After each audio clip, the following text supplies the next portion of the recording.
Hello, welcome back to my channel. Today's topic is research. आप सभी बच्चे जानते हैं कि अभी नेट का एग्ज़ाम कंप्लीट हुआ है और जून 2023 में फिर से एग्ज़ाम नेट का होगा, तो आप उसके लिए प्रिपरेशन मेरे साथ कर सकते हैं। मैं भी इस बार अटैम्प्ट दूंगी और मैंने जो एक्सपीरियंस लिया है उसके साथ आप कनेक्ट हो जाएं और साथ में सीखते हैं। ठीक है, तो आज का टॉपिक है रिसर्च। रिसर्च को हिंदी में शोध कहा जाता है और अनुसंधान भी कहा जाता है।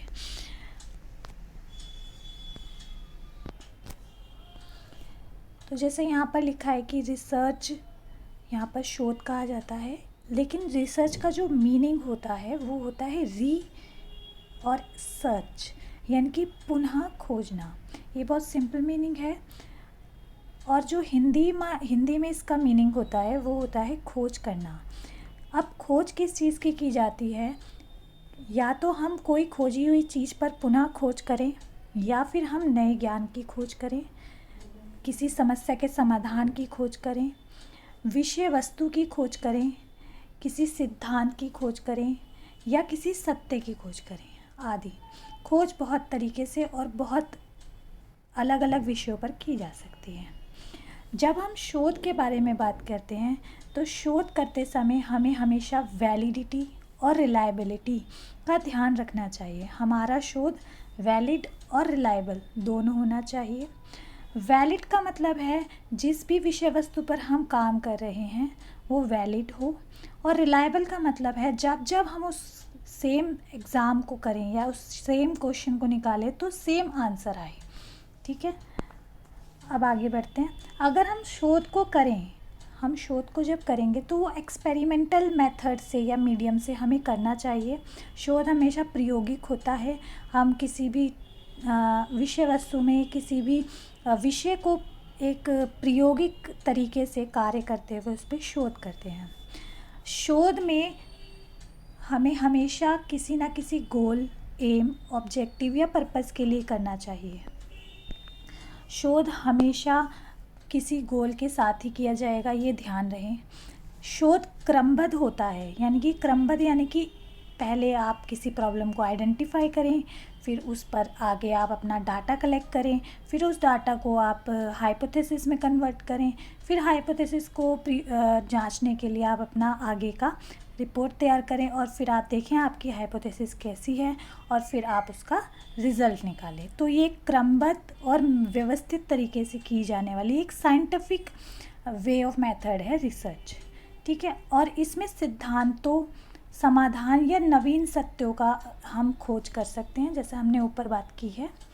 इसकी जो जनरल डेफिनेशन अगर आपसे कोई पूछे कि व्हाट इज़ रिसर्च, या फिर शोध क्या है या अनुसंधान क्या है, तो आप सिंपल ये बात बोल सकते हैं कि ज्ञान की कोई भी शाखा, जो विषय है या कोई भी विषय है उसकी कोई भी शाखा जिसमें हमें या तो नवीन तथ्यों की खोज करनी हो, या सिद्धांत बनाने हो, या अवधारणाओं को निर्मित करना हो, या संप्रत्यों का निर्माण हो, या विचारों की खोज हो, उसके लिए जो वैज्ञानिक क्रमबद्ध प्रक्रिया है वो शोध या अनुसंधान या रिसर्च कहा गया है।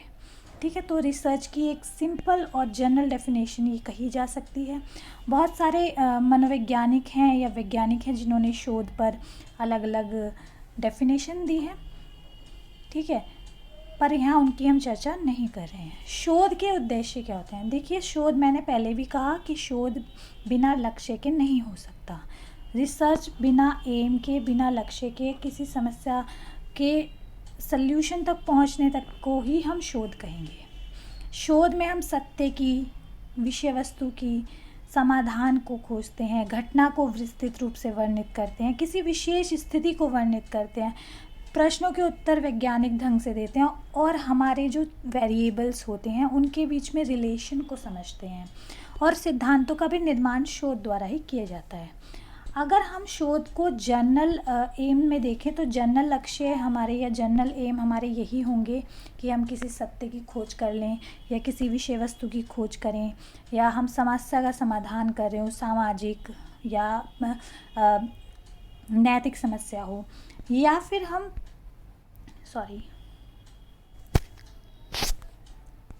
या फिर हम उद्देश्य को 4 टाइप में डिवाइड कर दें। अगर आपसे क्वेश्चन ये पूछ लिया जाए कि उद्देश्य कितने तरीके के होते हैं, तो उद्देश्य 4 तरीके के होते हैं। 4 तरीके के में जो उद्देश्य पहला है वो सैद्धांतिक उद्देश्य है।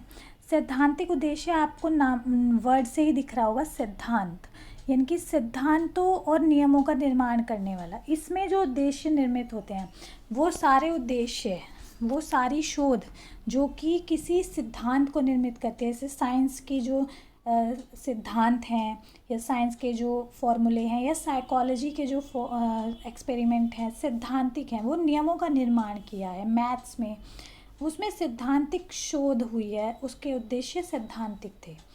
सत्यात्मक हो जाता है हमारे वो उद्देश्य जो दार्शनिक प्रकृति के हैं। दार्शनिक नहीं, यानी कि जो दर्शन को अपना आधार बनाते हुए अंतिम परिणाम तक उसको रिसर्च करते रहते हैं। तथ्यात्मक हमारे तथ्यों का वर्णन करते हैं। तथ्य हमारे पास ऐतिहासिक अनुसंधान के द्वारा हम उन्हें तथ्यों का वर्णन करते हैं। और व्यवहारिक उद्देश्य जो होते हैं वो हमारे विकासात्मक अनुसंधान में आते हैं, जिसमें हम व्यवहारिक उपयोगिता को ध्यान में रखते हुए अपने उद्देश्यों को निर्मित करते हैं। तो आज की क्लास में हमने सिर्फ इतना ही जाना है कि रिसर्च क्या है। सिंपल, रिसर्च एक खोज करना है किसी भी सत्य की, किसी भी सिद्धांत निर्माण की, किसी भी प्रश्नों के उत्तर की एक वैज्ञानिक तरीका है। वैज्ञानिक तरीके में हमेशा वैलिडिटी, रिलायबिलिटी होनी चाहिए। उसके उद्देश्य होने चाहिए, वो क्रमबद्ध तरीके से होने चाहिए, और इसकी जनरल डेफिनेशन भी यही है। तो आज के लिए थैंक यू। आपको मेरी क्लास कैसी लगी, और आगे के लिए अगर आप ऐसी क्लास चाहते हैं तो please comment down below and subscribe my channel. Thank you.